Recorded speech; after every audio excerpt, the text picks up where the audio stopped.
শুরু করছি আজকে এক জমজমাট ঘটনাবহ অশ্রু সজল সামগ্রিক যাত্রাপালা দ্রৌপদী শাখা দ্রৌপদী দ্রৌপদী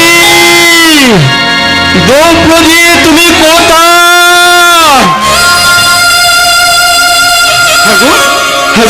তোমরা আমার দ্রৌপদীকে দেখেছো?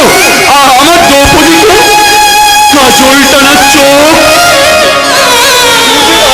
তার গায়ের রং, মাথা ভর্তি একরাশ কালো চোখ, বলো না দেখেছো? তোমরা আমার সেই মানস প্রতিমাকে বলো না।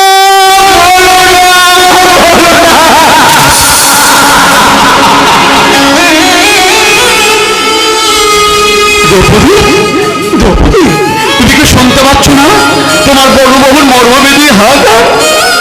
শুনতে পাচ্ছ না আমার বুক ফাটা কাঁদতো না? দ্রৌপদী, দ্রৌপদী, দ্রৌপদী।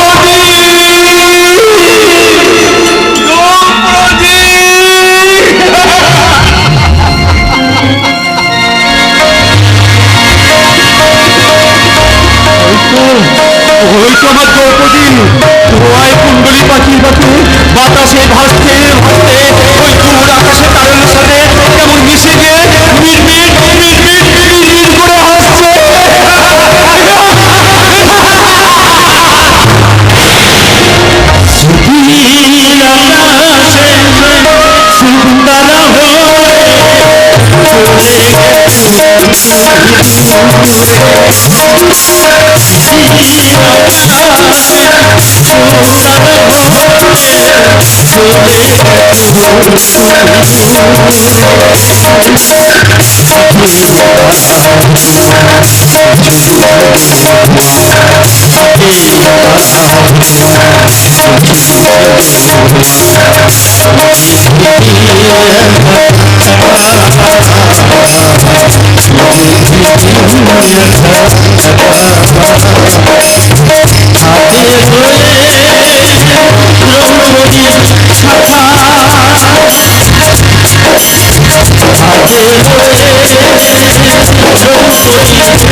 প্রখ্যাত পালাকার সুনীল চৌধুরী, সুরেশ সৃষ্টি, সুনীল জালিকর, সুনীল চক্রবর্তী, আবহ সঙ্গে সুশান্ত রাহুল ও তার সম্প্রদায়, আলোক সম্পর্কে বাবুয়া ইলেকট্রিক, ধরি ও প্রতীক ধরি, স্টার সাউন্ড, রূপসজ্জায় Namita dresses, video photography Bappa studio, সম্পাদনা, দৃশ্য পরিকল্পনা ও নির্দেশনা আপনাদের আশীর্বাদ ধন্য বিশেষ বরণ মন্ডল।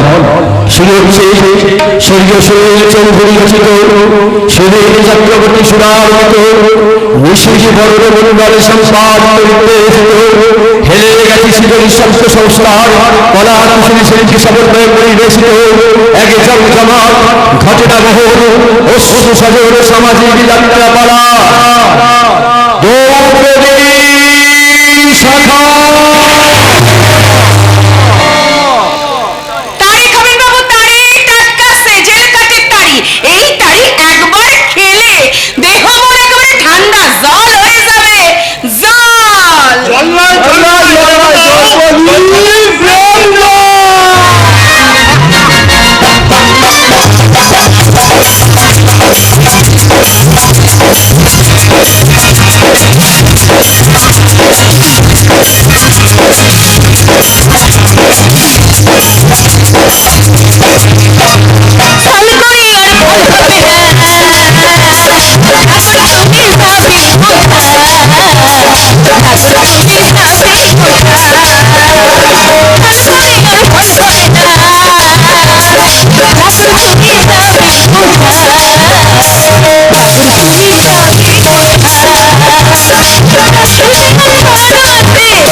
আমাকে বাঁচা মা, আমাকে বাঁচা।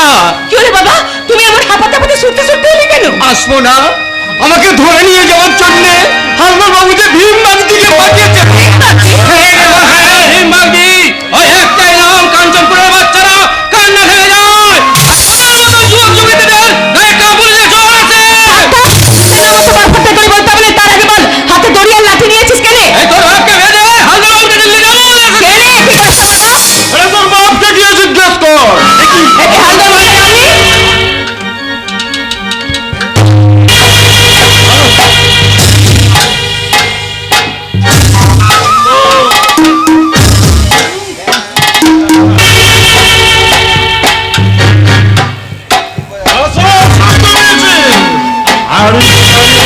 আর তোর যৌবনের কাজ করে এখন সবাই তো হাবুডুবু খাওয়াচ্ছিস রে যৌবন।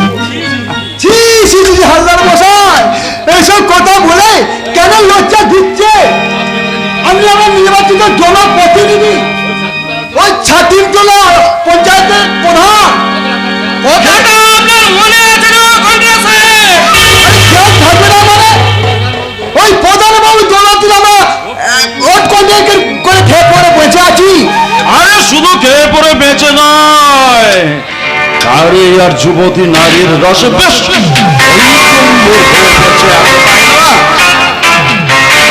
না না না না না, এইসব কথা বলে লজ্জা দেবেন না হালদার মশাই। মিথ্যা বলবো না, এখানে এসেছিলাম শুধু এক তোমার তারির লোভে। তো দাঁড়িয়ে দাঁড়িয়ে কি দেখছিস?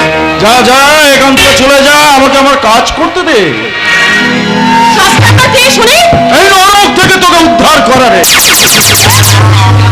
আমার আবার উদ্ধার করতে? ওর বাবা ফি হত্যায় আমার হাত পেতে টাকা নিয়ে এসছে, বলেছে আমার ভাঙা ঘরে যেতে তোমার কষ্ট হবে বাবু, নতুন আটচালা বাঁধবো, সামনে সিমেন্ট বাঁধানো দাও। বাবা বাবা, এসব আমি কি শুনতেছি? বাবা বলো, এসব আমি কি শুনতেছি? তুমি হালদার মশাইয়ের হাত থেকে টাকা নিছো? হ্যাঁ রে মা, শোধ করবে কি করে? বলো, শোধ করবে কি করে? নিজের মেয়ের রূপ জৈবটায় বিক্রি করে। ছি ছি ছি ছি ছি ছি ছি ছি, দ্রৌপদী এইসব কথা বলে কেন লজ্জা দিচ্ছে? বাড়ির কথা যে নে না, কে যায় নইলে চাকরি দিয়ে টানে কে করবে এইভাবে অন্যায় সয়ে সয়ে?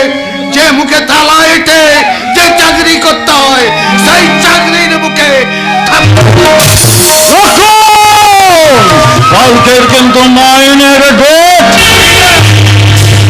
তার মানে বাবার ব্যবহার করতেই। হ্যাঁ দাদা, হ্যাঁ, আজ 6 মাস হলো বাবার জীবন নিয়ে জমে মানুষের টানাটানি চলছে। বাবার জন্য অসুস্থ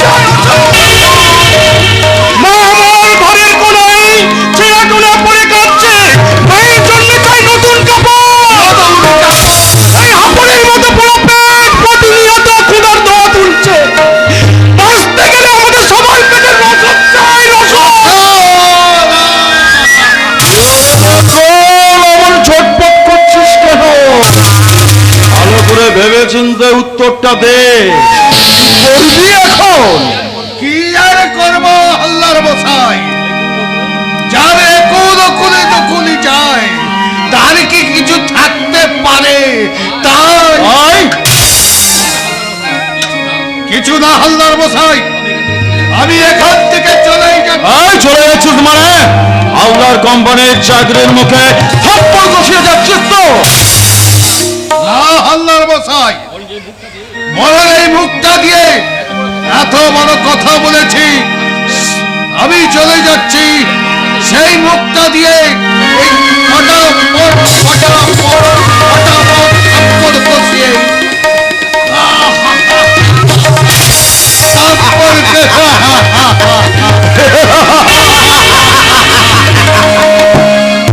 টাকার দামটা কতখানি শুনলি তো দ্রৌপদী? হ্যাঁ, দ্রৌপদী না বুঝলেও আমি বুঝেছি হালদার মশাই।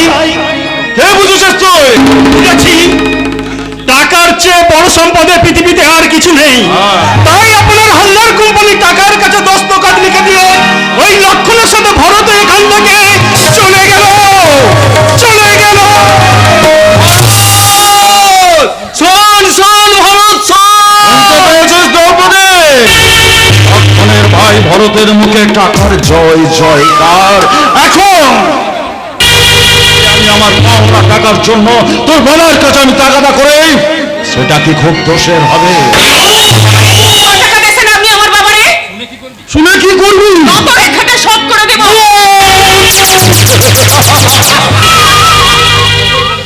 আরে গতর বলতে তো তোর ওই গাড়ির ব্যবসা আমি বারণ করে দিলে খদ্দের তোর দোকানে ভিড়ে ভেবেছে।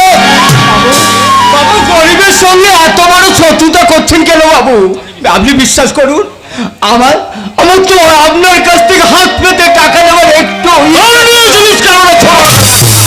করবেন না হালদার মশাই, জোর করে আমি একবার আমার বাবার হাতে টাকা গইছেন বলে আপনি কিন্তু আমাদের মাথাটা কিনে রাখেননি। বাবা বাবা বলো তো কোথায় রেখেছো টাকা? আমি এক্ষুনি ঘর থেকে টাকাটা বের করে এনে ওই হালদার মশাইয়ের মুখে ছুঁড়ে মারি। টাকা তো ঘরে নেই। ঘরে টাকা নেই মানে? ও এই জন্যই আমি বুঝতে পেরেছি কেন তুমি দুদিন গঞ্জে হাত কাইটে এসো, কেন মদ খেয়ে রোজ সন্ধ্যেবেলায় বাড়ি ফিরিছো। নিজের মেয়ের এত বড় সর্বনাশ করে সেই পয়সায় মদ খেতে তোমার লজ্জা করলো নি? কেনে বাজারে বিষ ছিল নি? সেই বিষ তুমি যদি খেতে। চেয়েছিলাম রে মা, আমি তো বিষ খেতে চেয়েছিলাম। তাইলে খেলে নি কেনে? এইভাবে টকতে টকতে আমারে মারারছে। তুমি যদি বিষে খেয়ে মরে যেতে, জ্ঞান হওয়ার পর থেকে দেখেছি একটা ফুটো পয়সা তুমি ঘরে নিয়ে আসো নাই। পেটের জ্বালায় কত কেঁদেছি, শেষে বাধ্য হয়ে তুলে নিছি হাতে ওই তারের ভার। এখনো তোমার চৈতন্য হলো নি? আমাদের মতো ঘরে যারা জন্মায় তাদের তাদের যে কখনো চৈতন্য হয় না রে মা। বাবা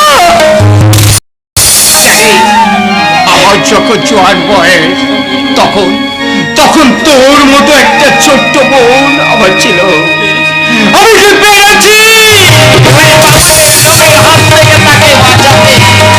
আমি আমি কি পেরেছি তোর মাকে রক্ষা করতে? পেরে পারোনি?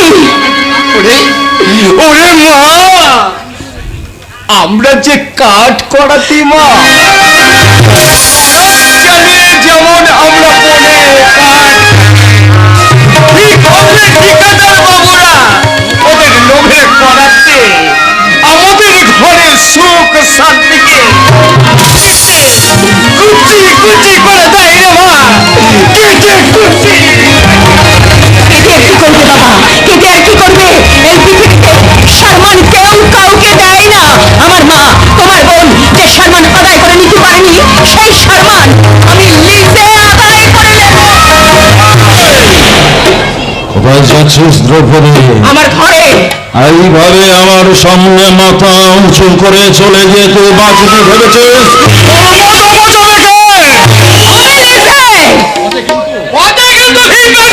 মানুষ ভিড় কেন? তোদের পেঠান বাবুর মতো লোহার ভিড় যদি আমার পথ আটকে দাঁড়িয়ে থাকে, তাহলে সেই লোহার ভিড়কে কেমন করে সাহায্য করতে হয় সেই কৌশলটা খুব ভালো করে আমার জানা আছে। সময় মতো সেই পেনমানটা তোদেরকে আমি ঠিক দিয়ে দেবো। এত বড় কথা? আরে কাল অর্থ নয়, চল! আজকে তোর শরীরের মুঠি ধরে টানতে টানতে আমার বাজারে ঘোরায় নিয়ে গেল। একটু দাঁড়ান।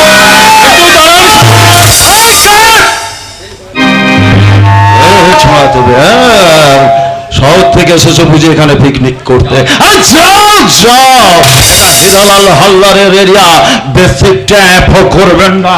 আগে না ট্যাপ করা তো এত কিছু দরকার হয়নি। আমি জানতে চাইছিলাম এই জঙ্গলে রেঞ্জার সাহেবের কোয়ার্টারটা কোথায়? রেঞ্জার সাহেব, এই 2 বছরে জঙ্গলের মধ্যে কোনো রেঞ্জার সাহেব আসেনি। স্বর্গ এক শ্রেণী অসাধু অফিসারদের যোগ সাজেছে মুষ্টিমে কয়েকজন মানুষের বেআইনি কন্ট্রাক্টের ব্যবসা খোলা হয়ে চলেছে। জঙ্গলের কাজ শেষ হয়ে যাচ্ছে, অথচ সরকারি ভান্ডারে একটা পয়সা দেওয়া হচ্ছে না। আমি এই স্বাধীন ভারতবর্ষের নাগরিক, এদেশের ভালো বন্ধুর সঙ্গে আমার ভালো বন্ধু জড়িয়ে আছে, তাই তাই জঙ্গল চুরি বন্ধ করার জন্য আমি ছুটে এসেছি। তুমি আরে কোথাকার কোন হরিদাস? আগে না, আমার নাম হরিদাস নয়, আমার নাম পার্থ ভট্টাচার্য। এই কাঞ্চনপুর জঙ্গলের নতুন সবুজ বনানী আর পিছা করা মানুষদের রক্ষা করার জন্য এই জঙ্গলের নতুন রেঞ্জার সাহেব। তোরা কে কোথায় আছিস রে? তারপরে ছুটে আয়, আমাদের কাঞ্চনপুর জঙ্গলে নতুন দেখতে এবার আমাদের আধার জীবনের দিন কেটে গিয়ে নতুন দিনের ভোর আসবে রে, ভোর আসছে।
বলি এর দুঃখ আমি রাখবো কোথায়? ওরে ও ছোট, কোথায় গেলি? শীঘ্রই আয় ভাই, তোর দাদা আসার আগে তুই চিঠিটা লুকিয়ে ফেল, তোর দাদা যেন দেখতে না পায়। দেখবে না মানে? দাদা এই চিঠিটা দেখলে কত খুশি হবে জানো? কি বললি খুশি হবে? খুশি না হলে এতদিন এত কষ্ট করে মেজদা গায়ে বেশ পড়ালো কেন? বলি পড়িয়েছি কি সাহেব হওয়ার জন্যে? লোক মুখে শুনেছি সাহেব হয়ে গেলে মানুষ নাকি একবারে চাল চলন পাল্টে ফেলে, যত সব অখাদ্য কুখাদ্য খেতে শেখে।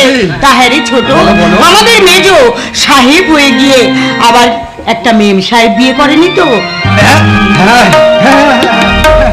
তা তো নিশ্চয়ই করেছে। একদম আমার সামনে তুই রসিকতা করবি না বলে দিচ্ছি। তোর দাদা সেই কবেই পলাশ টানার সেই বুড়ির সঙ্গে কথা বলেছে যে তার মেয়ের সঙ্গে ওই প্রতিমার সঙ্গে আমার মেজর বিয়ে দেবে। আর এখন যদি সেটা না হয় তাহলে কি সর্বনাশ হবে তা তুই জানিস? শোন, এতক্ষণ ধরে তুই নিশ্চয়ই আমার সঙ্গে রসিকতা করছিস। হ্যাঁ, মেজ ঠাকুরপোকে আমি মায়ের মতো করে মানুষ করেছি। আর তোর দাদা তাকে ত্রিসন্ধ্যা গায়ত্রী জপ করতে শিখিয়েছে। আর সে কিনা আমাদেরকে ভুলে এক কথায় একেবারে বিয়ে করে বসবে? না না না, কখনো না। তুই নিশ্চয়ই আমার সঙ্গে রসিকতা করছিস। বৌদি তুমি কি বলছো? এই চিঠিতে তো তাই লেখা আছে। বিশ্বাস না হলে তুমি পড়ে দেখো। পড়তে জানলে এতক্ষণ ধরে তোর এই গল্প আমি কিছুতেই বিশ্বাস করতাম না। সব সময় তোর একেবারে ছেলে মানুষই। প্রতিমা, প্রতিমা এদিকে একবার আয় তো। কি হয়েছে? ওর কাণ্ডটা দেখতো। সেই তখন থেকে মেজর নামে উল্টো পাল্টা কথা বলে আমার মাথাটা একেবারে খারাপ করে দিচ্ছে। তুই ওই চিঠিটা পড়ে দেখ তো সত্যি সত্যি কি লিখেছে আমার মেজো। আরে আমি কেন বৌদি? আরে লজ্জা পাচ্ছে বৌদি, লজ্জা পাচ্ছে। যতই হোক প্রভু কর্তার চিঠি তো। বৌদি বৌদি ওকে তুমি আজে বাজে কথা বলতে নিষেধ করো, তাহলে কিন্তু আমি এই চিঠি একদমই পড়বো না। কে কথা দেখতে দিয়েছে তোমাকে আমার মেজদার চিঠি পড়তে?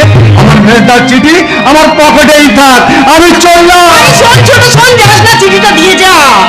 না দেব না। আরে বাবা, বৌদি যখন এত করে চাইছে তখন। ও শুধু বৌদি চাইছে, তুমিও কি মনে মনে চিঠিটা পড়তে চাইছো না? সেই জন্যই তো আজ আমি তোমাকে চোখে আঙুল দিয়ে দেখিয়ে দিচ্ছি। পেটে খিদে মুখে লাজ, কি হয় আজ, হাতে নাতে হবে প্রতিফল গো, হাতে নাতে পাবে প্রতিফল গো। পেটে খিদে মুখে লাজ, কি হয় আজ, হাতে নাতে পাবে প্রতিফল গো, নাতে পাবে প্রতিফল গো। কেন করো ঘুর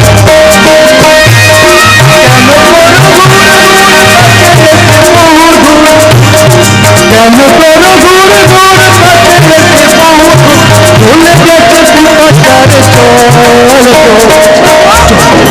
পিপাসার চল পিপাসার চল বেঁচে খেতে মুখে নয় হাতে নাতে পাবে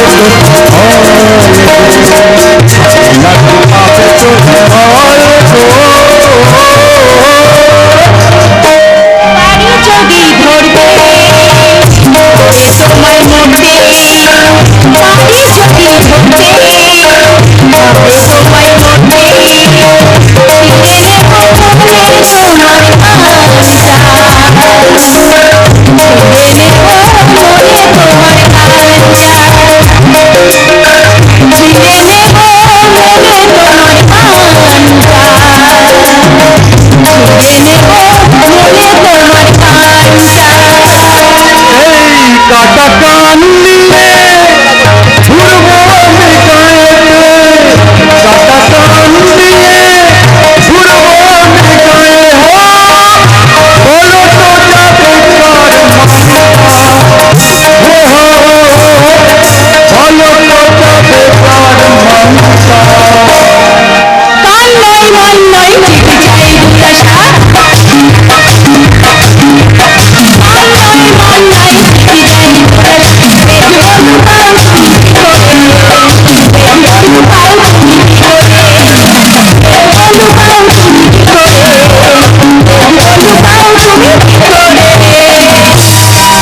কোথা যাই পালাবার পথ না, কোথা যাই পালাবার পথ না।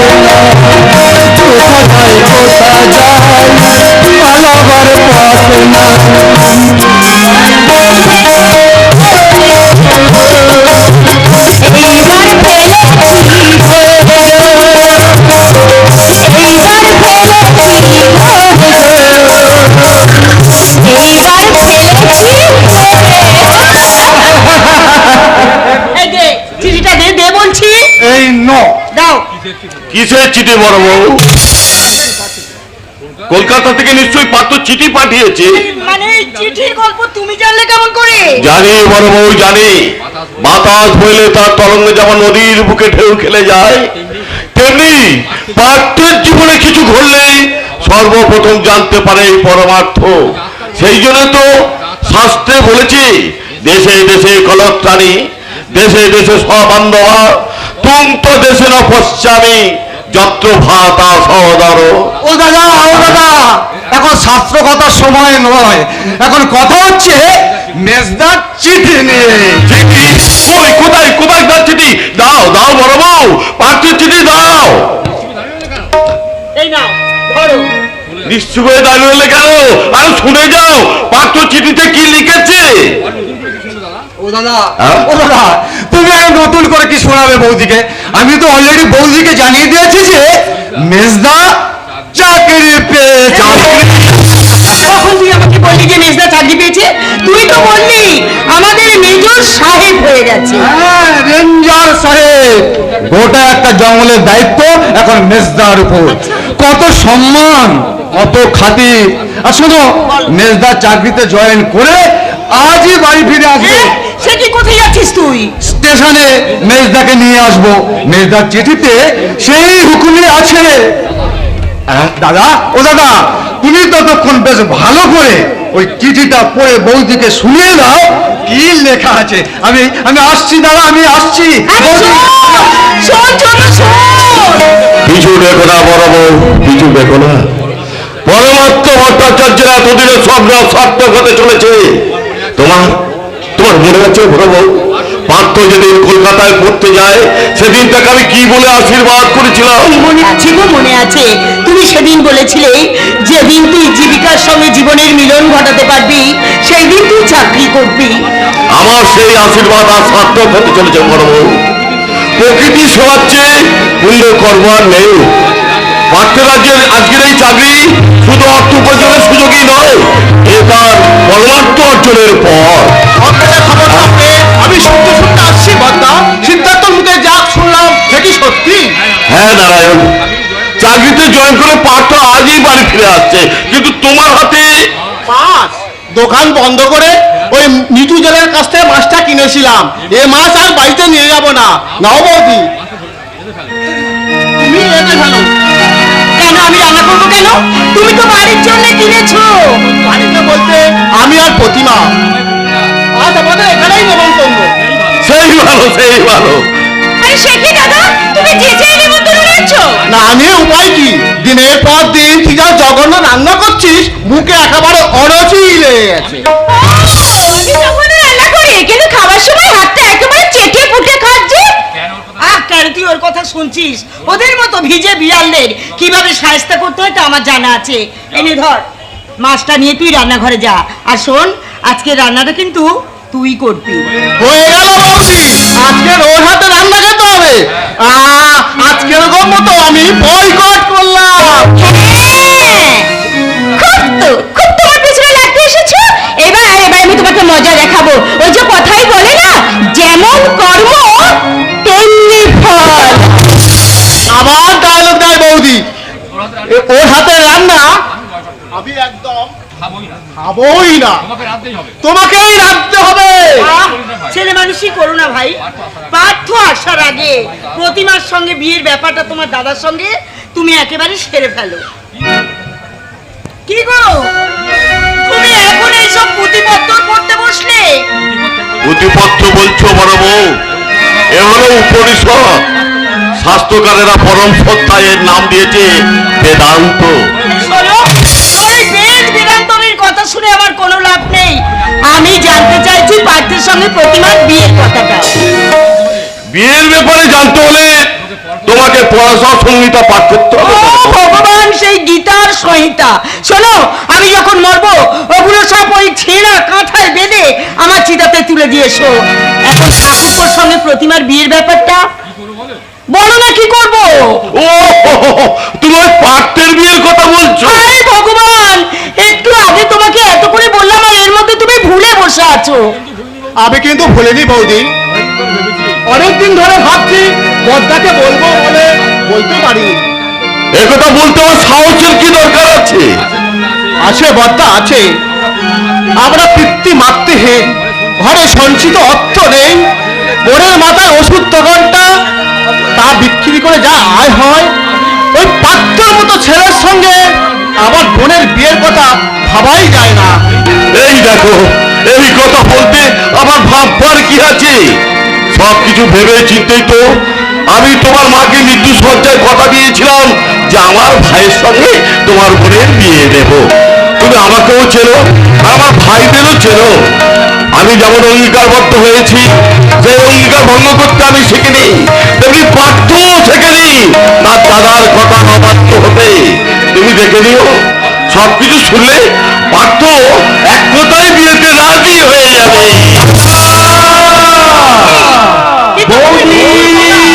হ্যাঁ, পার্থ বলা কই কই কই পার্থ?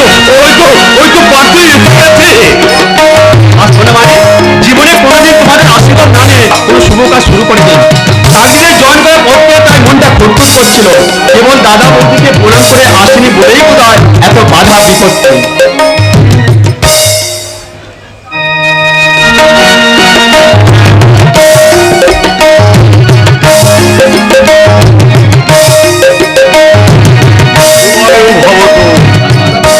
তাহলে মেজো বাধা বিপত্তিটা কিসের? যে জায়গায় চাকরি করতে গেছি সেই জায়গাটা ভালো নয় বৌদি। জোর জুলুম চুরি জোচ্চুরি তো আছে, তার উপর যে দৃশ্য আমি চোখের উপর দেখেছি, মানবিকতার চরম লজ্জা। ওখানে গিয়ে দেখলাম অভাব আর অশিক্ষার জ্বালায় কিছু হতভাগ্যের দল মানুষ হয়ে জানার মতো জীবন কাটাচ্ছে, আর স্বার্থপর সুবিধা কিছু মানুষ লোভের হাঁড়ি কাটে ফেলে তাদের কামনার বাসনার খড়গে প্রতি মুহূর্তে তাদের বলি দিচ্ছে।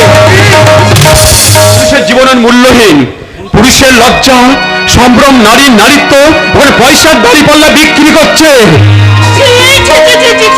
দরকার নেই বাবু, দরকার নেই, অমন চাকরিতে দরকার নেই। কালই ওই চাকরি ছেড়ে দিয়ে তুই বাড়ি ফিরে আয়।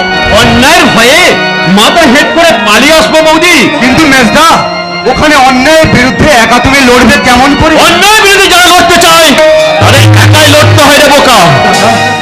অভাবী অশিক্ষিত ওই মানুষগুলোর সঙ্গে তুই লড়বি কেমন করে? সেটাই তো ভাবছি রে নারায়ণ, সেটাই তো আমি ভাবছি। এই সামান্য ব্যাপার নিয়ে এত ভাববার কি আছে? তাই বলে পরের ভালো করতে গিয়ে ও নিজের বিপদ নিজে ডেকে আনবে? পরের ভালো না হলে কখনো নিজের ভালো হয় না বড় বউ। কিন্তু বড়দা, মেজদার ওখানে কোনো বিপদ হলে ওই অচেনা অজানা জায়গায় মেজদাকে দেখবে কি? যাদের জন্য লড়াই করতে যাচ্ছে তারাই দেখবে। দাদা, ওদের থাকবার মতো ক্ষমতা আছে কোথায়? অভাবী অশিক্ষিত ওই মানুষগুলো অভাবে অশিক্ষিত হলো তাদের অন্তরে ভগবান ঘুরে আছে নারায়ণ। ওই ভগবানের ঘুম ভাঙা তবু কি ঘৃণা নয়, অবজ্ঞা নয়, বুক ভরা ভালোবাসা দিয়ে দাঁড়াতে হবে তাদের পাশে।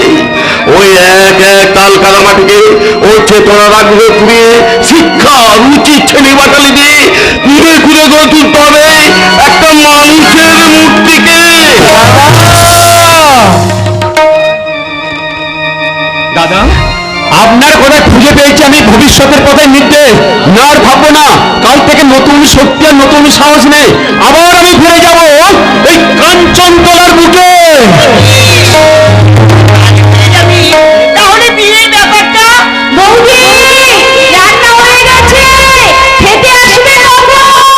জানি না বাবু, জানি না। এই সংসারে আমার কথাই কোন কাজটা হয় শুনি? আমি এই সংসারের কে? তুমি আমাদের মা জননী। মেজো, তুমি আমাদের মা জননী। তুমি আমাদের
সেখানে সে কথা আমরা ভুলে তুমি আমাদের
শরীর কি গরম আমি জীবনে তাই তোমার মন প্রাণ নিগড়ে সমস্ত সুর আমি তোমার হাতে তুলি বলবি আরো দেব দেখি দেখি তোমার হাত মশাই দাদা হুট করে ঢুকে পড়বে সাধনার পথে কত বাধা তাই তো মাঝে মাঝে আমার ইচ্ছা আইবি তোমাকে নিয়ে আমি কোথায় যাবেন মাস্টার মশাই কেন ওই গাছের ডালে অসাবেদে আমি তোমাকে গান শেখাবো মাগো মা জঙ্গলের ভেতর পথরা হরিণের মতো আমি দুজনে মুখোমুখি হয়ে বসে থাকবো আর যে সে উপায় নেই মাস্টার মশাই আর সে উপায় নেই কেন আইবে কেন কেন বলছো কারণ কাটো से खींच दिया चल तोड़ के बंधन बांधे पायल कोई ना रोको दिल की उड़ान को दिल ही तो है आहा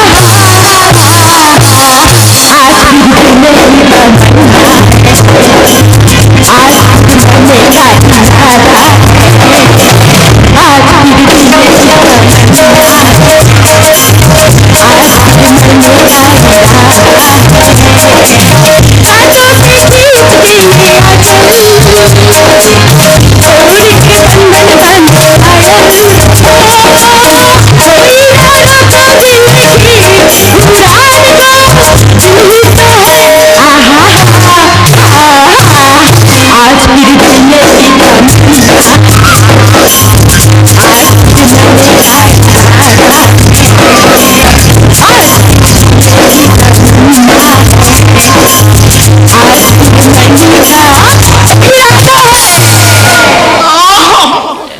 তোমার যে গানের গলা লতা মঙ্গেশকর পাত্তা পাবে না মা একদিন তোমার গানের রেকর্ড বেরোবে মানুষের গোলাই গোলাই ফিরবে তোমার সেই গান তখন ললিত তোমাকে ভুলে যাবে না তো আপনাকে কি আমি ভুলতে পারি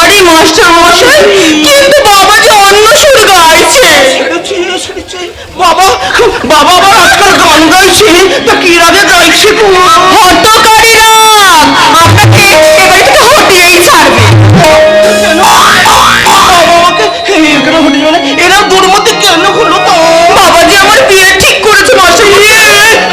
আমি হাত ফেল করো আইবি, আমি হাত ফেল করবো, হাত ফেল না করলে আমি সুসাইড নিশ্চয়ই করবো। তুমি আমাকে বাঁচাও আইবি, তুমি আমাকে কেমন করে বাঁচাবো মাস্টার মশাই? কেন সব খুলে হ্যাঁ না না মানে আমাদের বিয়ের ব্যাপারটা খুলে বললো। বাবার কাছে? ওরে বাবা রে বাবা, বাবা আমাকে খুন করে ফেলবে। ওই আইবি কেন? তাহলে আমি এতদিন তোমাকে কি গান শেখালো? মা গো মা, বাবা ফোন করতে এলে তুমি তার মুখে সেই গানটা গাইতে পারবে না। কোন গানটা মাস্টার মশাই? ওই যে প্যার কিয়া प्यार किया तो डोला का जब प्यार किया तो डोला प्यार किया कोई बोली मुस्कुराने वाला जब प्यार किया तो डोला जब प्यार किया तो डरना जब प्यार किया तो डरना जब प्यार किया तो डरना।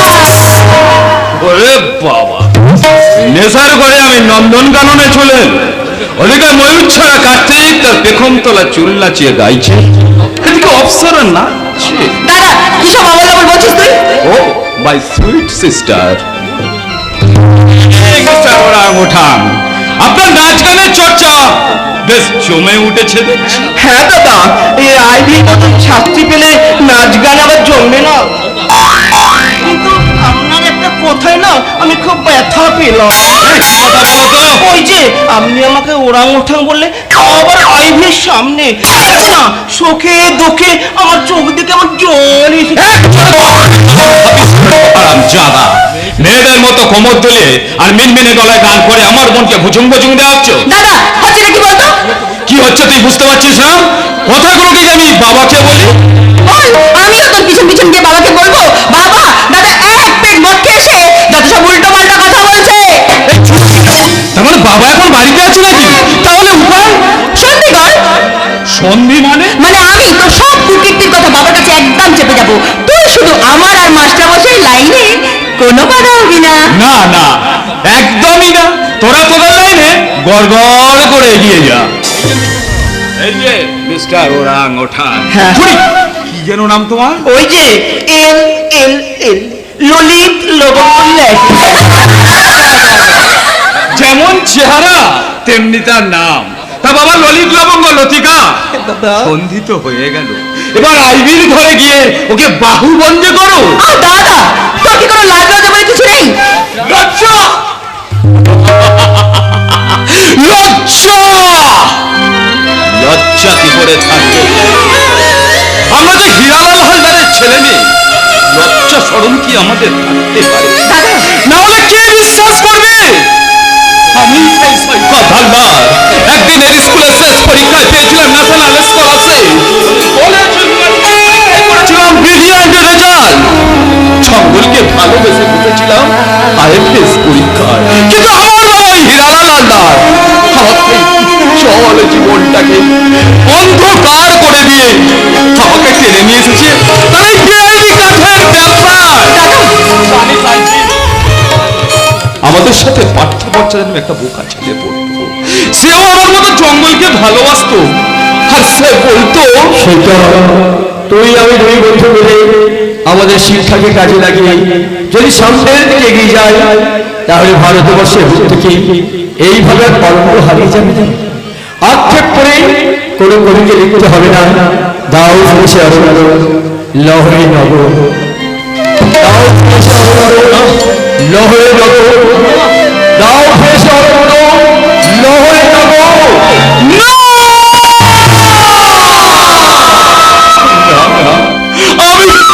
পারলাম না।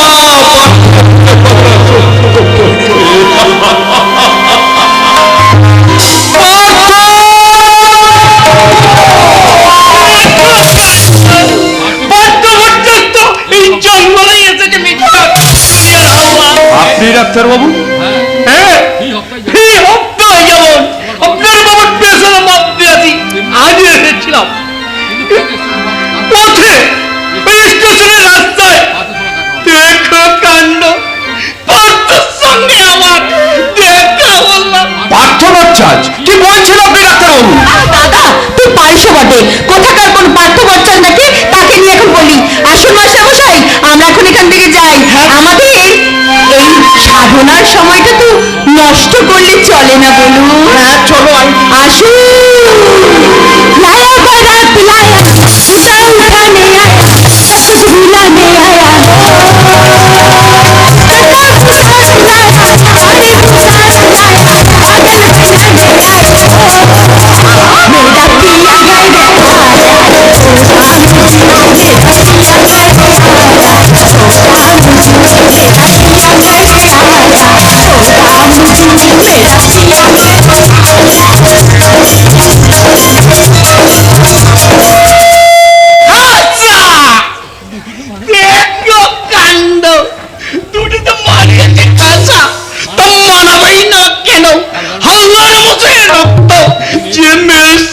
বইছে তার কখনো জিনিস বলতে ভুল হয়?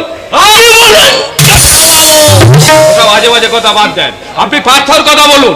কেমন তাকে দেখতে? জঙ্গলে সে কি কাজ নিয়ে এসেছে? আপাতত হিরালাল হালদারের মাছ দেওয়াই তোর কাজ। অর্থবাচ্চের ব্যাপারে তোমার এত আগ্রহ কেন? চেনো নাকি তাকে? একদিন তাকে চিনতাম, কলেজে একসঙ্গে পড়াশোনা করেছি, হোস্টেলের এক ঘরেই থেকেছি। আরে কথাটা তো আগে বলতে হয়। এই শোনো শোনো শোনো, কাল সন্ধ্যাবেলায় ওই ছোকরাটাকে আমাদের বাড়িতে চা খাওয়ার নিমন্ত্রণ করবে। হ্যাঁ কাণ্ড কোথায় পাবে তাকে? এই তো আজ ভোরবেলায় দেশে ফিরে গেছে। দেশে? আরে ফিরবে কবে? জেনে ফিরুক। এ পার্থ যদি আমার চেনা সেই পার্থ হয় বাপি, তাহলে সে আপনার বাড়িতে কোনোদিন চা খেতে আসবে না।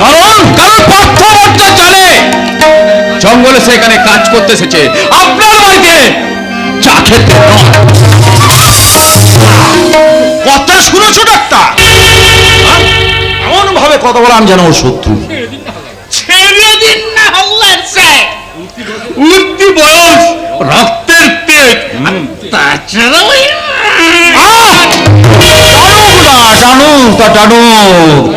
হালদার বাড়ির ছেলে একটু আধটু না টানলে আবার সমাজের মধ্যে আমার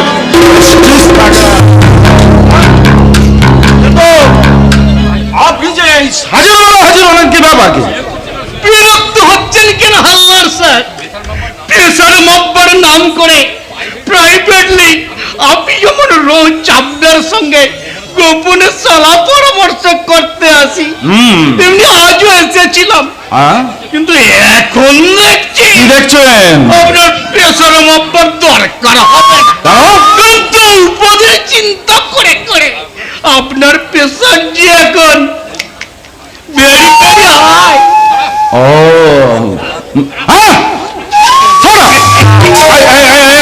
দ্রৌপদীর ব্যাপার, মানে দ্রৌপদীর ব্যাপার আপনি জানলেন কি করে?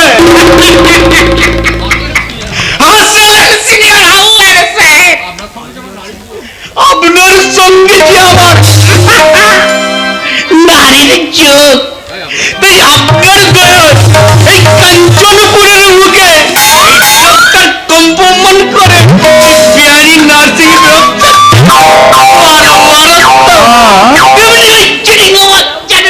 দৌলতে আপনার তাম নারী নক্ষত্র সব আমার মুখস্থ। ও দ্রৌপদীর ব্যাপারটা তাহলে আপনাকে আমি বলেছি বড় বাবু। ও তুমি বলেছো? তুমি বলেছো? আগে হ্যাঁ তুমি বলেছো? আগে হ্যাঁ জানো আমি কাঞ্চনপুর অঞ্চলের অঞ্চল প্রধান। এই সমস্ত দেখছে কেলেঙ্কারির কথা যদি জনতা জেনে ফেলে, ভয় লাগছে বড় বাবু। তাহলে আর বলবো না, আমি এসেছিলাম ওই দ্রৌপদীর ব্যাপারটা নিয়ে। তাদের এত লজ্জা, তাহলে আর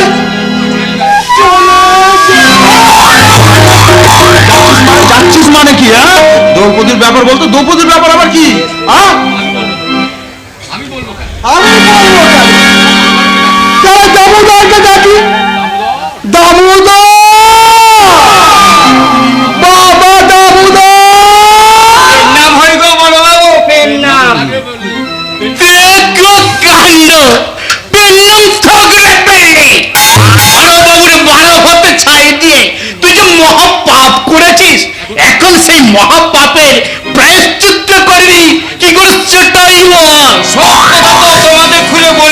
বাবু, মেয়েটার অগ্নিমূর্তি দেখে সেদিন যে কিরকম বেমুর হয়ে গিয়েছিল, এখন বড়বাবু যদি খেমা ঘেন্না করে এই গরিবের বস্তিতে একটু পায়ে ধুলো দেন আর কি। পায়ে ধুলো দিলে হবে না তো দাম, মেয়েটাকে তো রাজি করাতে হবে। তার আর দরকার হবে না, ও রাজি আমি নিজেই করিয়ে নেব। শুধু ওই দামোদর ঝুপড়ির মধ্যে আমাকে ঢুকিয়ে দিয়ে বাইরে থেকে করে তুলে দেবে। রে দামোদর, পারবি না? নিশ্চয়ই পারবে, নিশ্চয়ই পারবে। তাহলে কিন্তু কথা পাকা। শুকনো মুখ করে তো অনেক দই ঘুরেছে, এবার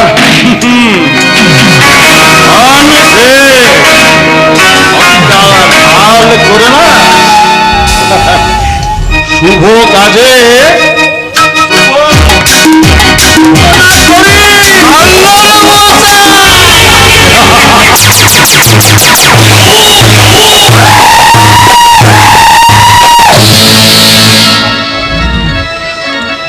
না না না, আজ আমি রান্না বান্না কিছু করতে পারবো না। এমন বিয়াকিলে বাপ আমি জন্মে দেখি নাই। সেই কাল সন্ধ্যের আগে গঞ্জে বেরিয়েছে, এখন স্তব, বাড়ি ফেরার নামটাই নাই। কি হয়েছে রে গৌপদী? কার উপরে রাগ করে অমন গন্ডগোল করছিস? আরে রাগ করতেছে আমার পড়া অদৃষ্টির উপর। এমন স্বার্থপর বাপ কোনোদিন দেখেছিস চোখে? কেন দেখবো না? শালা আমি আর দিন তারি ব্যবসা করে ওনার পেটের জোগাড় করবো, তারপর বাড়ি ফিরে তেলের লেগে গালে হাত দিয়ে ভাবতে বসতে হবে। স্বার্থপর, এমন স্বার্থপর বাপ দেখেছিস? কেন দেখবো না? এই কোরাতি পাড়াই তো এইরকম ভাবে দ্রৌপদী। নতুন বলবউ তাই তো বলেছে, এরপর ভালো করতে হলে সবার আগে আমাদের ভাবতে হবে যে আমরাও মানুষ। আরে থাক থাক থাক, সব বাবুদের আমার খুব ভালো করে জানা আছে। যাকে তুই এখন দাঁড়া, আমি আসতেছি। আসছিস মানে? এই সাজের আধারেই তুই যাবি কোথায়? পেটের জোগাড় করতে। বাড়িতে চাল ছাড়া কিছু নেই। সকালবেলা দেখে এসেছি খেমা পিসির পাদারে নতুন ফুলের লতান সরেছে, যাই দুটো ডুগলি কেটে নিয়ে আসি। পারবি না তো? না না, দেরি করবো না। তুই কিন্তু ঘর ছেড়ে কোথাও যাবি না, আমি যাব আর আসবো। সত্যি বাপ বলো আর ভাই বলো, এই কোরাতি পাড়ার সব পুরুষের ঘরে এক নেই। মেয়েগুলো মুখে রক্ত উঠে মরবে, অথচ এদের একটু দুধ দরল নেই রে। তাহলে তার লেগে তোর মুখটা এমন ঢিপ ঢিপ করছে কেন রে ভরো? এই দাদা, তুমি এ সময় এখানে? হাতে নাতে তোকে ধরতে এলো। হাতে নাতে ধরবি মানে? বুঝতে পারছিস না? তোর সর্বক্ষণের নজর ওই দ্রৌপদীর ওপর। ভাগ পেয়েছিস তো, অমনি ছক ছক ছক ছক করে দ্রৌপদীর পিছু মুখ সামনে কথা বলবি দাদা। কেন হারাম দাদা, লোকের কেন মুখ সামনে কথা বলে বলিস? ও কি দ্রৌপদী আমার জন্ম বিক্রি করে বলছিস? নোংরামি আমি করিনি চাটুর্য মশাই।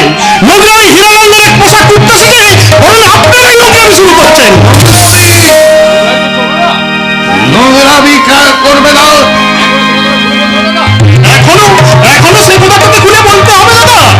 তাহলে শোনো, ওই চিলিঙ্গা চাটুর্যের মতো লোকেদের একমাত্র ধান্দা হচ্ছে ওই দামোদর খুঁড়োকে হাত করে শয়তান হীরামন্দির হালদারের হাতে দলপতিকে তুলে দেওয়া। না রাখুন না, তোর কথা তুই বিশ্বাস করবি না। বিশ্বাস করবো না? কেন বিশ্বাস করবে না দাদা? জীবনে আজ পর্যন্ত কি তোর কাছে কোনোদিন কোনো অবিশ্বাসের কাজ করেছি? না, কোনোদিন না। কোনদিন না করে আজও করেছে। মিথ্যে কথা। চোখ, তুই মিথ্যে কথা বলছিস। হ্যাঁ আমি মিথ্যা বলছি। কি? তাহলে আমি রক্তের সম্পর্কের ভাই হয়ে ওই দাদার কাছে মিথ্যে কথা বলছি? কাবে নেই, কাবে নেই। তোরা চুপ কর। এতক্ষণ পর আমি সত্য মিথ্যা সব বুঝতে পেরেছি। বুঝতে পেরেছিস দাদা? কি বুঝেছিস বলো তো লক্ষণ? বুঝেছি যে আমার আমার তীর এই মুহূর্তে আমার এই হাতের কুরুলটা এই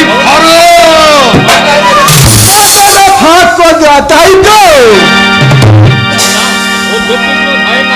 না, ওই দেবচরিত্র ভাইয়ের নামে যারা আমার কানে কান ভাঙচি দেয় তাদের মাথাগুলো ভেঙে দেওয়ার জন্য আমার এই কুরলটা ভরতের হাতে তুলে দিলাম। এই তো শুরুটা হলো লক্ষণ। কেন হবে না চিঠির বাচ্চা ঢুকছে? আমি যে ভরতের দাদা, তাই তোমার মতো বিভীষণকে বিশ্বাস না করে আমি আমার রক্তের সম্পর্ক ভাইকে বিশ্বাস করলাম। আমার তের বিশ্বাস, আমার বিশ্বাসের সম্মান রাখবে আমার ভাই ভরত। তোমাদের মতো শকুনের হাতে দ্রৌপদীর মস্ত হবে না। ওই করাতে পাড়ার দ্রৌপদীর ইজ্জত আজও যেমন বেদাগ আছে, তেমনি ভবিষ্যতেও থাকবে, ভবিষ্যতে থাকবে, পদে থাকবে। লক্ষণ কথা শোন, লক্ষণ কথা শোন। লক্ষণকে কথা শোনাবার চেষ্টা করে কোনো লাভ নেই চিটিংবাজ। তোমার যা কিছু বলার আছে তাই এই ভরতের কাছে বলতে হবে। বলো বলো, কি বলতে চাও বলো। বলো, আজকে তুই কেমন তুই ছেড়ে দে ভরত, আর কোনোদিন হবে না ভরত, এবার তুই ছেড়ে দে। হ্যাঁ, লাইনে এসো। ভরত ভালোর ভালো, মন্দের জম। ফের কোনোদিন যদি কোনো মিথ্যে কথা নিয়ে দাদার কান ভাঙতে দেওয়ার চেষ্টা করো, সেদিন আর আমার এই হাতের কোন ভরত বলবে না।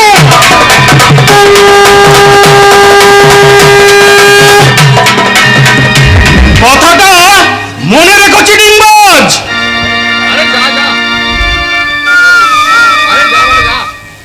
আরে যা বেটা, যা যা। তোদের দুই ভাইকে আমি থোড়াই ত্যাগ করি। ইচ্ছে করলে আমি তোরা দুই ভাইকে একটু টাইম দিতে পারতাম, কিন্তু আমার হাতে এখন সময় কোথায়? দামোদর, দামোদর, কারবার দেখেছো? দামোদর বেটা যা মাল টেনেছে। চাটুর্য মশাই, এই এত কাঁচা চলে দামোদর নয়। দুবার হালদার বাবুর সঙ্গে কথার খেলাপ করেছি, কিন্তু আজ আর আমি করব না। আমি তারা নিশ্চিন্ত হয়ে যাচ্ছি, দ্রৌপদী একা ঘরে রেখে দিয়ে বড় বাবুকে ঢুকিয়ে দিয়ে ঘরে ছেওলটা তুলে দিবি, তাতে বড় বাবু হাত জোশ। আমি চললাম, বুঝে শুনে বদ্যা দপ্তর খেয়াল রাখি।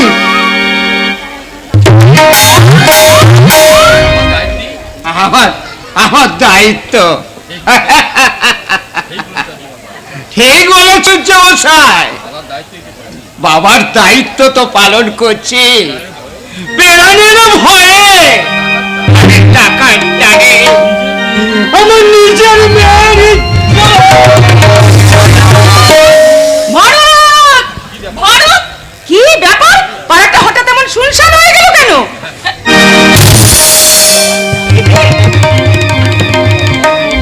বাবা, তুমি কখন বাড়ি ফিরলে?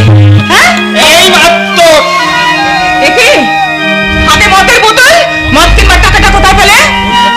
তুই আমার কাছে কৈফিয়ত চাইছিস না? হ্যাঁ, চাইছি। তুমি তো টাকা নিয়ে মাল গিলে খালা, শোধ করতে হবে তো আমারে।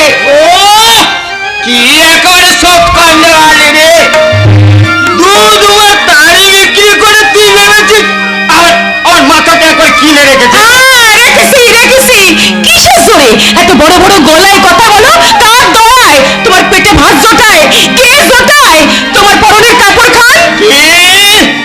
মেয়ে হয়ে তুই তোর বাবাকে এত বড় কথা বলতে পারলে? বাপ? কে আমার বাপ? তুমি আমার বাপ লও।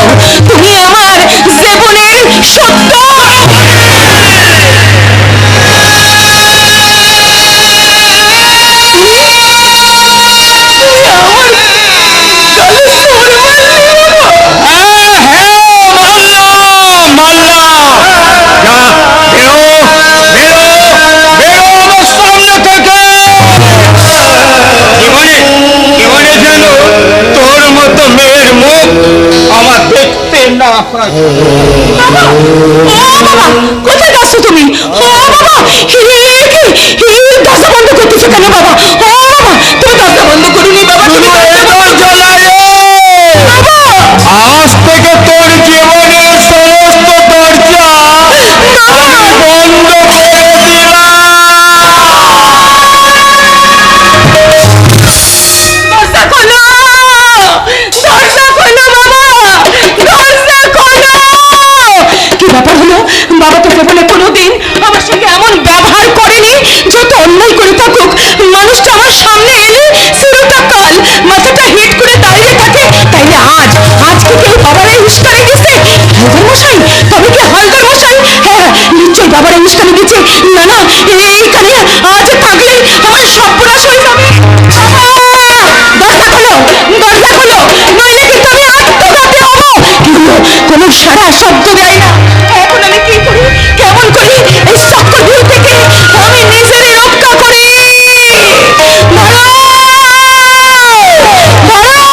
আমাদের ঝুবড়ির সামনে একবার আয়।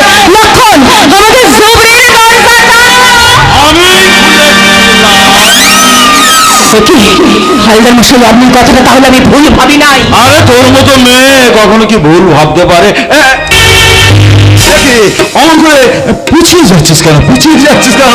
আমি বাঘও নই, আবার ভালো হালদার মশাই, আপনি এইগিয়ে আসবেন না। খবরদার বলছি, আপনি এইগিয়ে আসবেন না। যদি প্রাণে না থাকে তাহলে এই মুহূর্তে এই ঘর থেকে বেরিয়ে যান।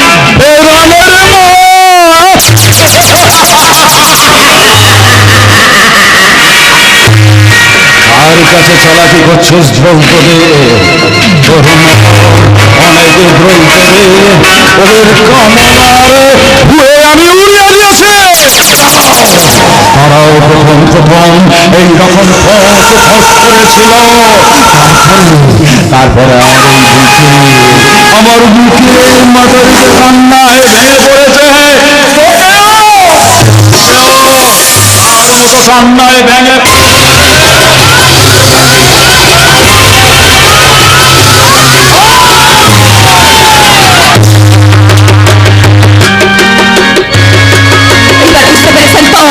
দ্রৌপদী মুখের কথা সত্যি না চালাকি? এবার আসেন, এইগিয়ে আসেন। দেন দেখি আমার গায়ে হাত। দেখি আপনার মতো বুনো হাতির ঘরে কটা মাথা আছে। দেন দেখি কি মনে করেছিলেন দ্রৌপদীর হাতে বটিটা আপনার সমস্ত প্রাসাদী একেবারে উল্টে দিতে পারে? কি মনে করেছিলেন হালদার মশাই আমার এই ঘরে তালা বন্ধ করে রেখে মজা লুটবেন? না, এই না, আমি আপনার এই ঘরে তালা বন্ধ করে রেখে পালাই যাবো। পাড়ার লোকজন সূত্রে গিয়ে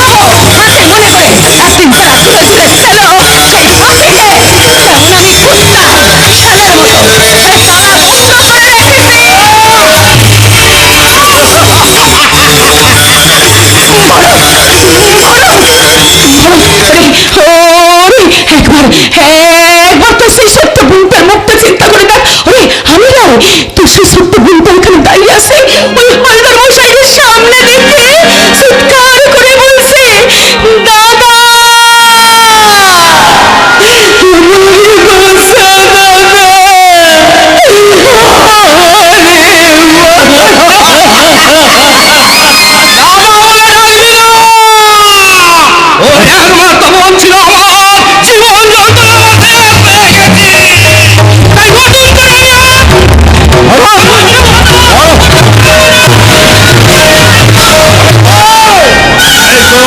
কান্নাকে যে ফোনা একেবারে দুমড়ে অন্য চলে গেছে। ভরত, তোর গামছাটা নে, তোর গামছাটা নিয়ে ওর হাত পা ভালো করে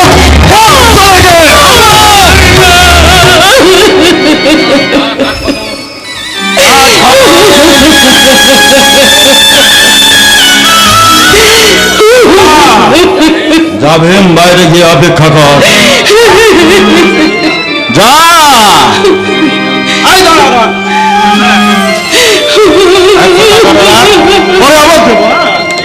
বকশিস, আবার বকশিস দেবেন হালদার বাবু? নতুন করে কি আর বকশিস দেবে? আগে যে বকশিসটা নিয়েছি সেটা শোধ করি, তারপর আবার নতুন করে বকশিস।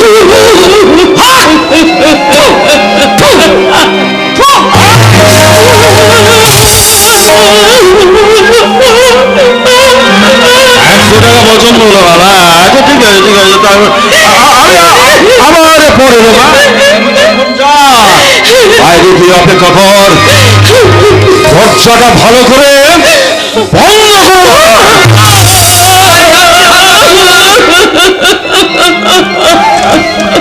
আপনার কথার মতো জাহান্নামের আরেক ঘর নিচে আমি নিচে নামলো।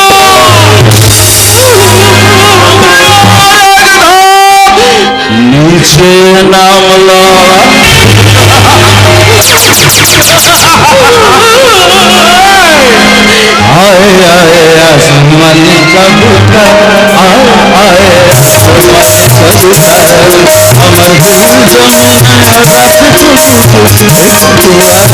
आए आसमान कबूतर आए आसमान कबूतर दिल जो मैं पूरा कबूतर आए आए आसमान कबूतर आए आए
দ্রৌপদী, তুমি তুমি এইভাবে টেনে তুলে আত্মহত্যা করতে যাচ্ছিলে?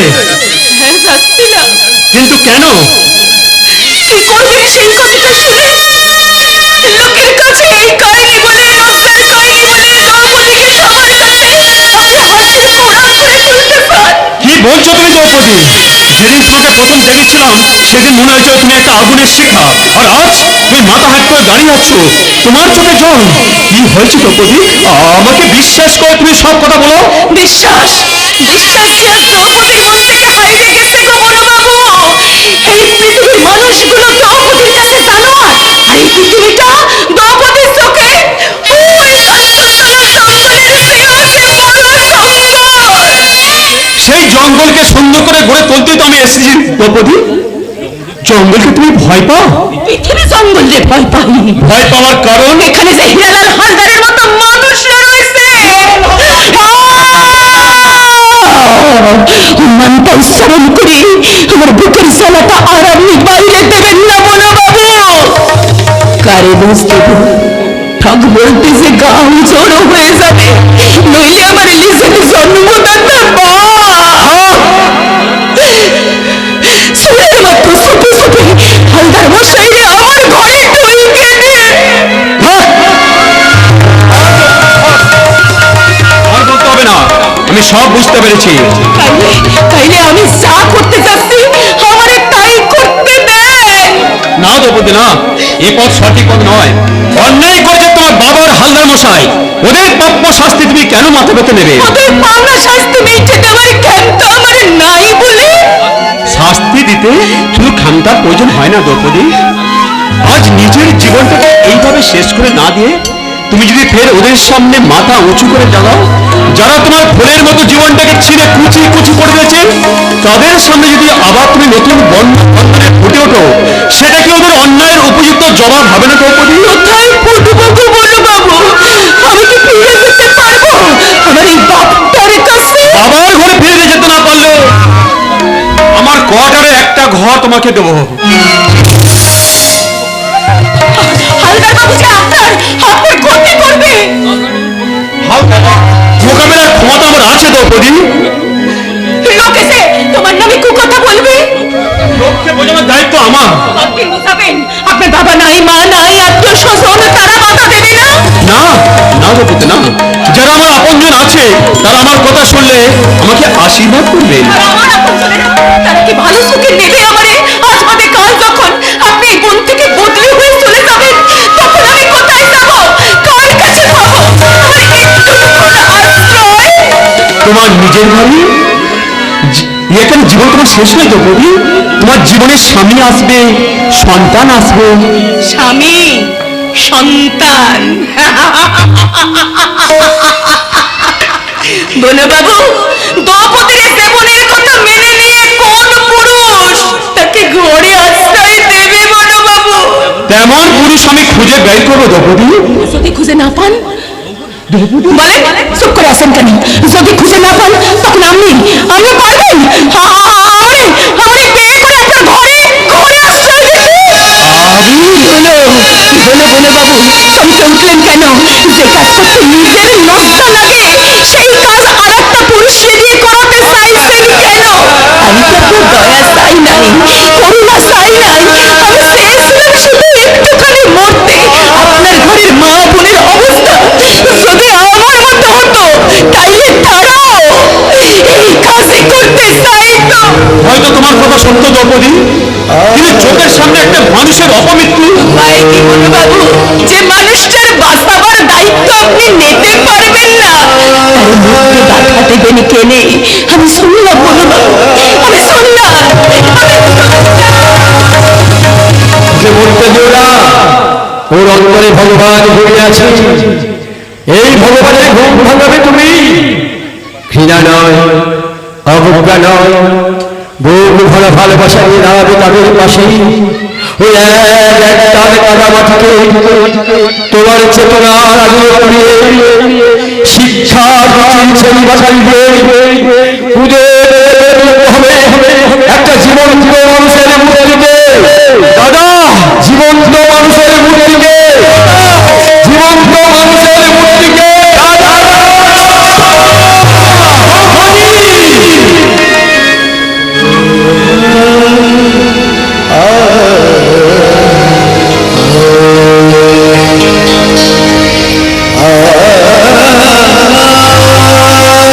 किसी डाक्टर के लिए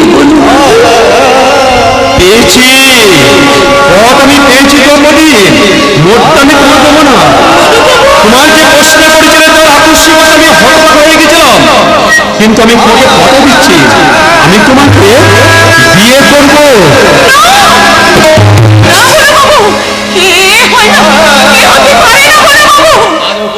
না দ্রৌপদী, আর দ্বিধা নয়, কোনটা নয়,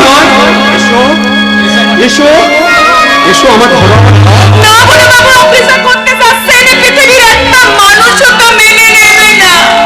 আমরা মানে নিলে সবাই মেনে নেবে।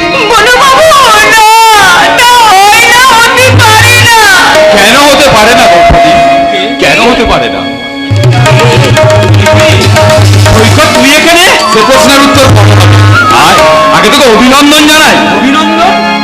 তুই যা করতে যাচ্ছিস সে শুধু আমার বন্ধু পার্থের পক্ষেই সম্ভব। সৈকত, তোর সিদ্ধান্তের কোনো ভুল নেই। তোদের প্রেম কত গভীর তা আমি জানি না রে পার্থ, তবে এটা জানি দ্রৌপদী খুব ভালো মেয়ে রে। দ্রৌপদী, তুমি শুনতে পেয়েছো তো? গোটা পৃথিবী না হোক, একটা মানুষ অন্তত আমাদের সম্পর্কে মেনে নিয়েছে।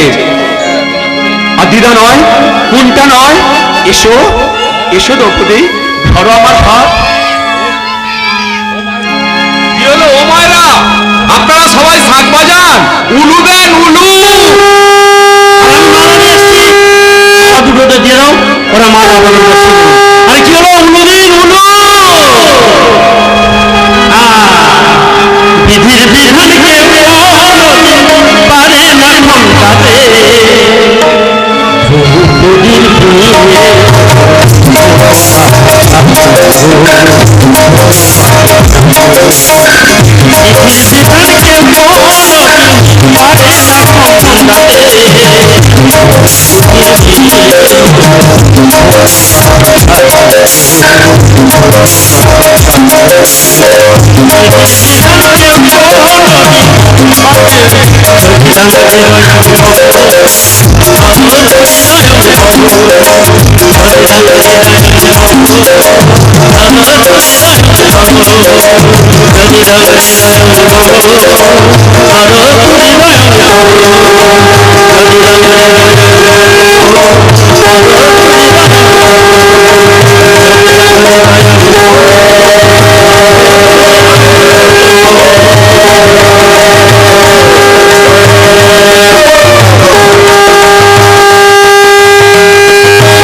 মেজাজটা যেন একেবারে বদলে গেছে।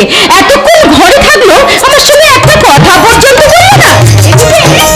দাদা তো একেবারে বিয়ের আয়োজন নিয়ে ব্যস্ত হয়ে আছে।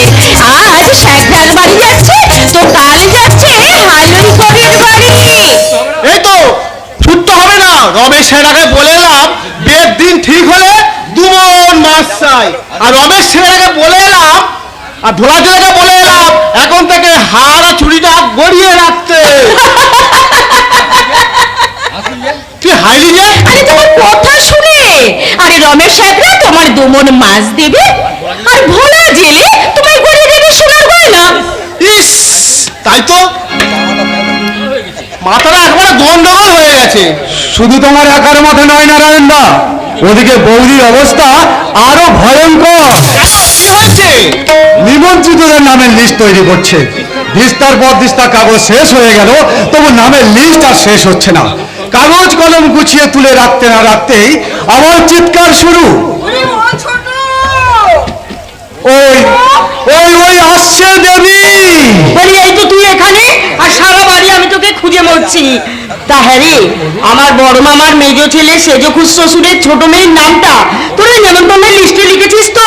লিখেছি বৌদি, সব লিখেছি। লিখতে লিখতে হাত আমার ব্যথা হয়ে গেছে। এইবার আমাকে একটু খেলতি দাও। খেলতে দেবো কি রে? হ্যাঁ, তোর দাদা এই সংসারে থেকে তো না থাকার মতো, আর তোরা দুটো ভাই কুটোটি ভেঙে দুটো করছিস না। সবকিছু বিয়ের ব্যাপার তো আমাকেই করতে হবে নাকি? বৌদি, ওরে ও প্রতিমা, কি চুপ করে দাঁড়িয়ে এই স্থির করা হয়ে গেছে বলবো, আগামী 12ই বৈশাখ। হুররে!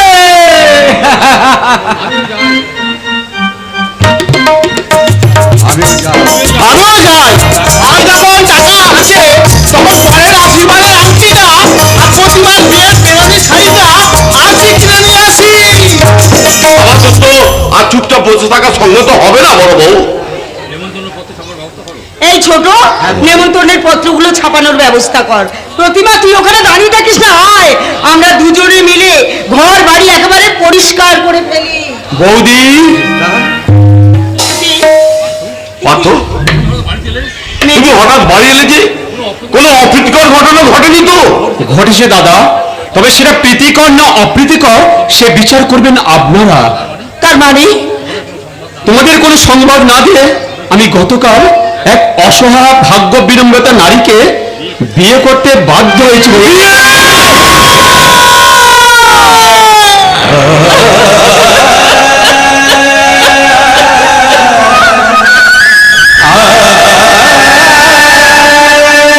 চুপ কর মেজো,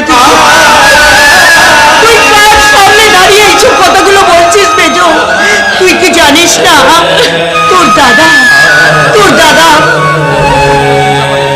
যে সারাক্ষণ তোরই চিন্তা করে, আর আমি একটা মুহূর্ত তোর নাম না করে যে থাকতে পারি না।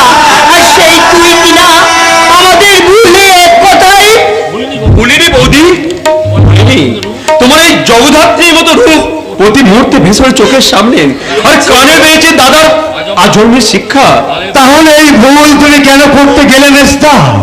ভুল নয় সিদ্ধার্থ, ওই মুহূর্তে সিদ্ধান্ত নেওয়া ছাড়া আমার দ্বিতীয় কোনো উপায় ছিল না।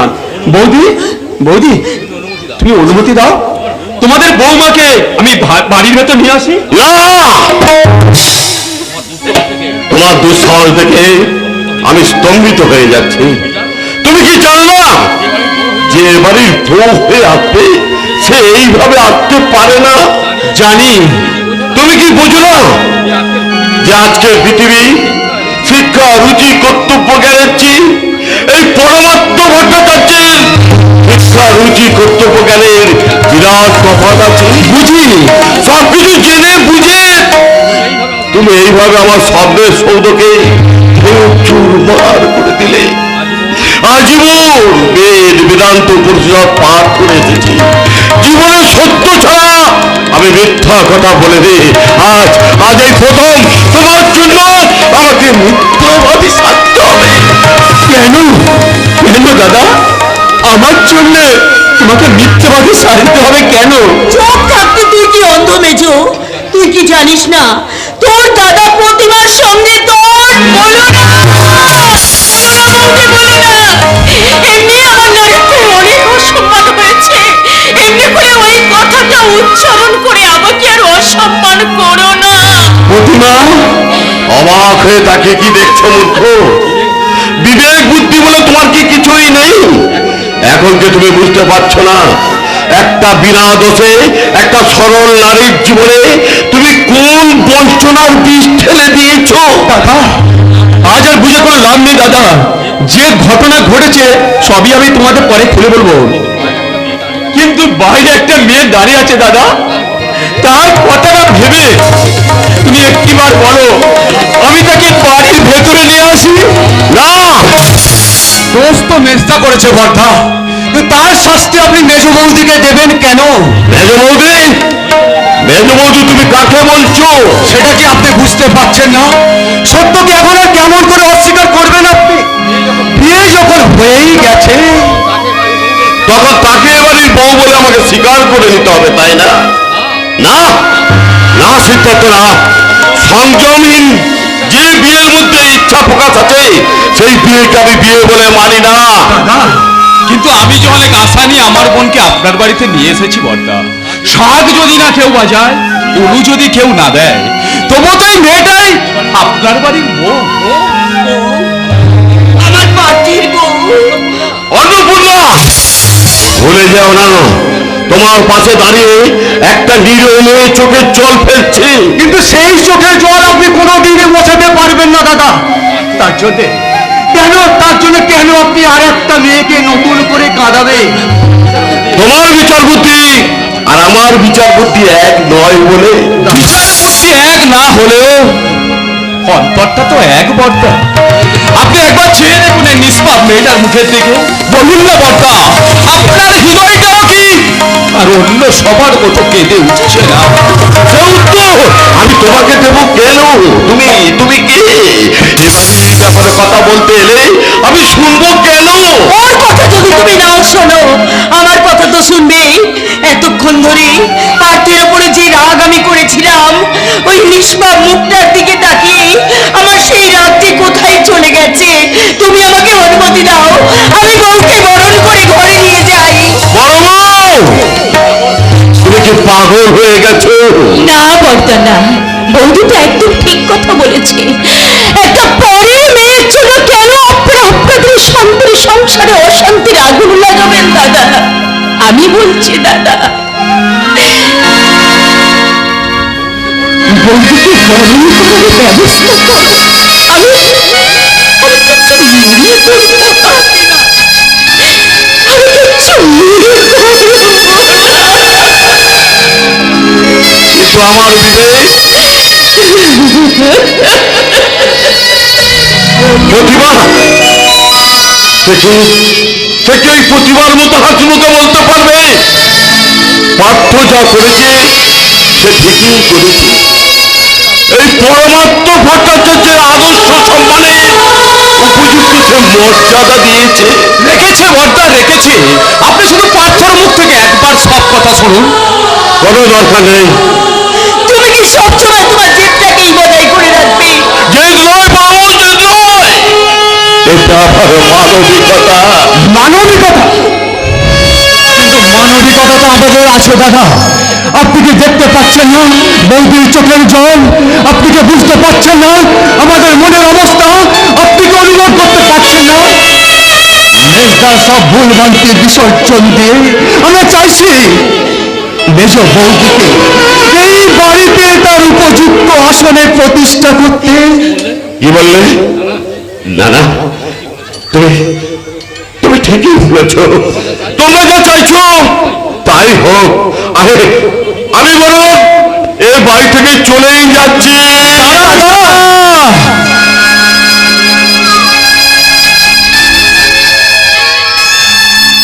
জীবনে কোনোদিন আপনার মতের বিরুদ্ধচারণ করিনি, আজও করবো না। ভেবেছিলাম কোন এক মানবিক কারণে একটা নারীর জীবনের দায়িত্ব গ্রহণ করেছি, সে কথা শুনলে আপনি আমাকে ক্ষমা করবেন।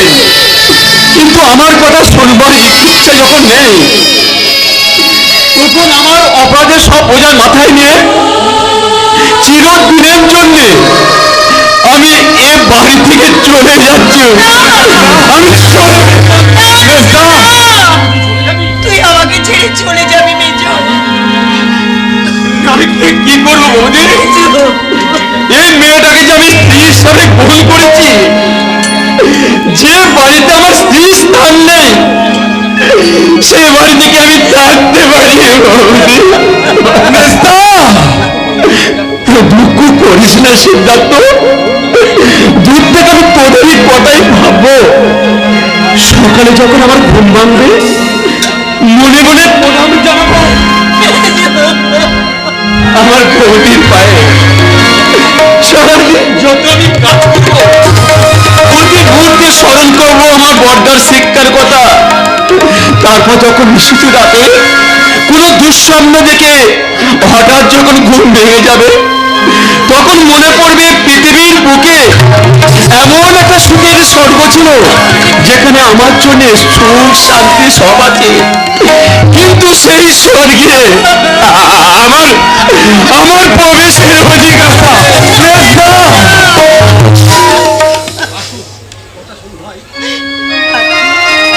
শোন ভাই, কথা শোন। আমি বলছি আজ না হয় কাল ওর ভুল নিশ্চয়ই ভেঙে যাবে। না বলি না, ওই লোকটাকে আমি তোমার চেয়ে কম চিনি না বৌদি। পাশার মারলে লোক মোচকাবে না। এখন তুমি চুপ করে দাঁড়িয়ে থাকবে? বর্দা, বর্দা, আমি মেজদা হয়ে আপনার কাছে ক্ষমা চেয়ে নিচ্ছি। আপনি ওদের ক্ষমা করে দিন, ক্ষমা করে দিন। হ্যাঁ সিদ্ধার্থ,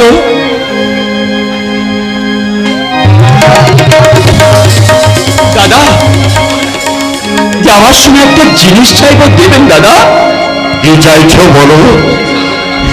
এই শাঁখা জোড়া এগিয়ে দিয়ে দেবতা নারায়ণের একটু কল্যাণ স্পর্শ। দ্রৌপদীর জন্য আমি শাঁখা জোড়া কিনেছিলাম দাদা। যার জন্য কিনেছ তার হাতেই পরিয়ে দিও।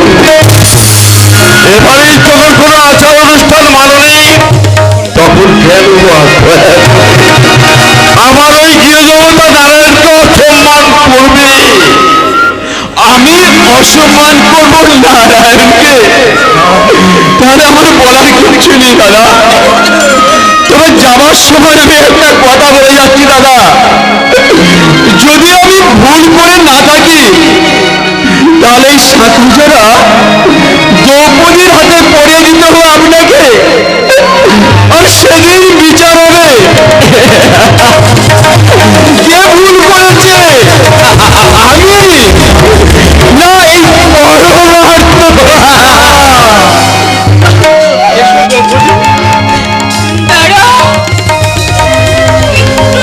দাঁড়াও গো বলে বাবু, সারাটা দিন তোমার মুখে যে সজ্ঞের কথা আমি শুনেছি, সেই সজ্ঞে আমার আশা হলো, তবু টাকা হলো না। মন্দিরে এলো, অথচ দেবতার পুজো করার সৌভাগ্যটুকু আমার হলো নি। তবু যদি কখনো কোনোদিন এই হতভাগিনী দ্রৌপদীর কথা একমাত্রের জন্য আপনাদের মনে পড়ে, তাইলে যাবেন, এই হতভাগিনীর কাছে একমাত্র যাবেন। সেদিন আর কিছু না পারলেও পেরানো ভরে আশীর্বাদ করে যাব আমার লক্ষণের মতো দেওরকে। আর এবারের ভগবান ভগবতী রে আমি বিন্নাম জানাবো, আমি বিন্নাম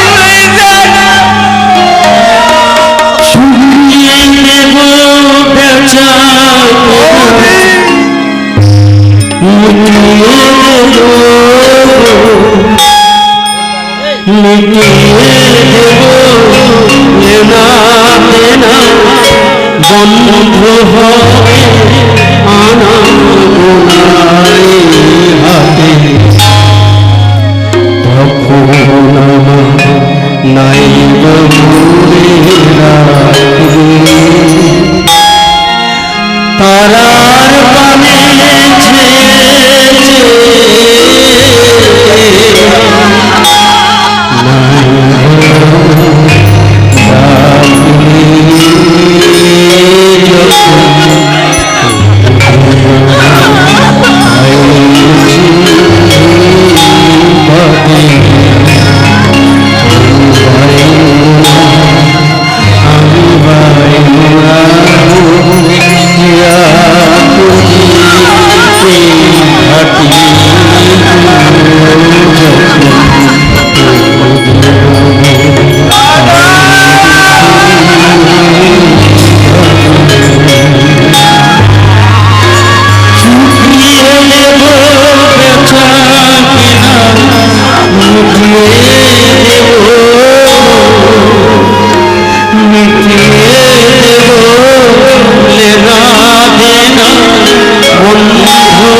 পার্থ চলে গেল, ওরা চলে গেল। আপনি তো ওদের তাড়িয়ে দিলেন বর্দা।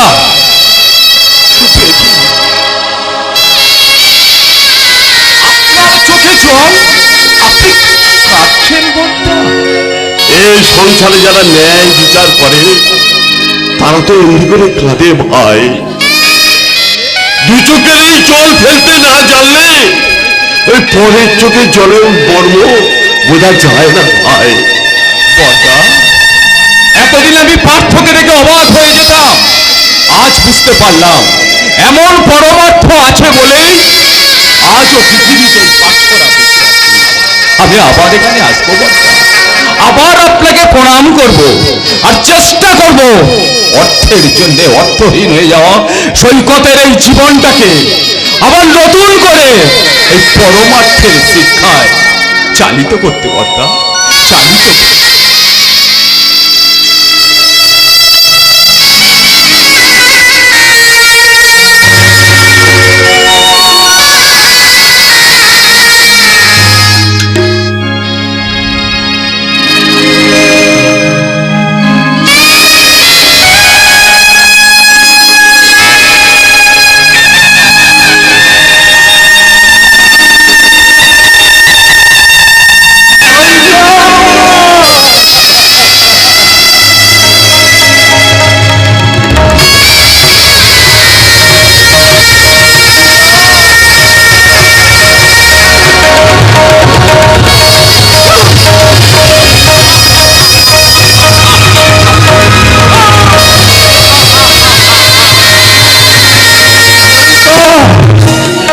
বিদায়ের আগে এইভাবে বেঁচে উঠল বড় বউ। একটু আগে কত সুখ স্বপ্ন সব জল্পনা কল্পনা ভেঙে চুরমার হয়ে গেল। বলতে পারো বড় বউ, এই কার অপরাধ? আমার আজন্মের শিক্ষা না পার্থের আধুনিক দৃষ্টিভঙ্গি? কে বিচার করবে বর্দা? আপনার মনের কথা আপনি জানেন, কিন্তু মেজদা সে তো আপনাকে কত কথা বলতে গেল, আপনি তো তাকে একটা কথাও বলার সুযোগ দিলেন না। কেমন করে দেব সিদ্ধার্থ? চেয়ে দেখনি প্রতিবার চোখের জল, ভেবে দেখনি একটু পরে নারায়ণ এসে যখন দাঁড়াবে তখন তাকে আমি কি উত্তর দেব? কাজকর্ম সব এগিয়ে গেলাম বদ্দা, বেনারসি আর আংটা কেনার পথে মিষ্টি দোকান থেকে মিষ্টি অর্ডারটা দিয়ে এলাম। এখনই যাও, সব ক্যান্সেল করে দিয়েছো। কি হয়েছে আপনার চোখে মুখে এইরকম চেহারা? ভেবেছিলাম বেনারসি শাড়ির রংটা একবার দেখিয়ে নিয়ে আসবো। বেনারসিটা আগুন ধরে দাও নারায়ণ। বদ্দা, এ তো প্রতিমার বিয়ের বেনারসি। এ বিয়ে হবে না নারায়ণ দা, আমাদের অজ্ঞাতে মেজদা অন্য একটা মেয়েকে বিয়ে করেছে।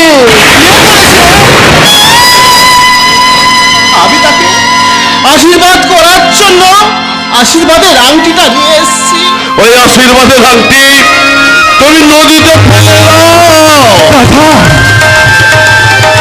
আপনি কি করে বলতে পারলেন বদ্দা? আপনি মৃত্যু শয্যায় কথা দিয়েছিলেন আমার বোনের সঙ্গে তোমার ভাইয়ের বিয়ে হবে। সেই কথা শুনে আমি আপনার কাছে যে শাখা জোড়ায় দিয়ে গেছি, আপনি নিজের হাতে সেই শাখা জোড়া আপনার ঘরে গিয়েও দেবতা ওই নারায়ণের পায়ে শুয়ে রেখেছে। এই সব কি তার মূল্য নেই বদ্দা?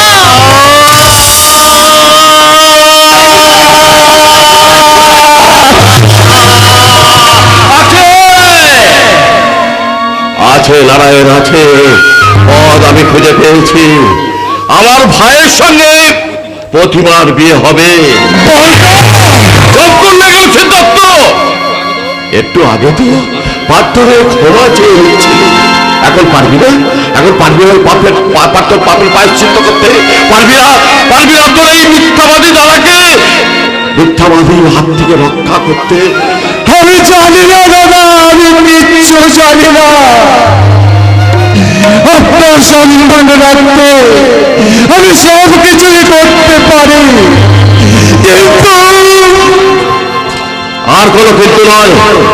দাও বড় বউ, ওই আশীর্বাদের আংটি ওর হাতে পরিয়ে দাও, পরিয়ে দাও।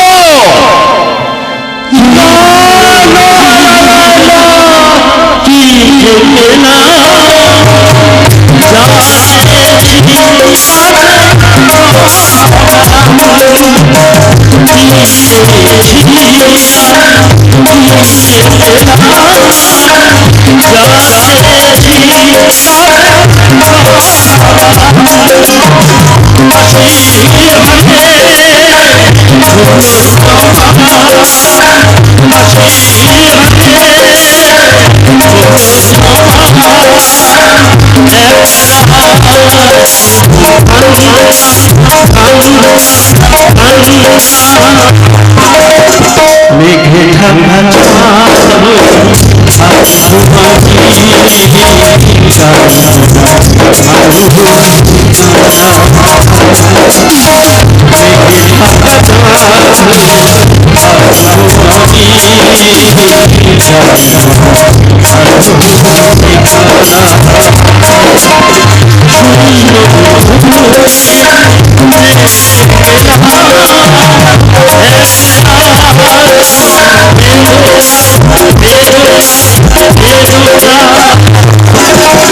মেঘে ঢাকা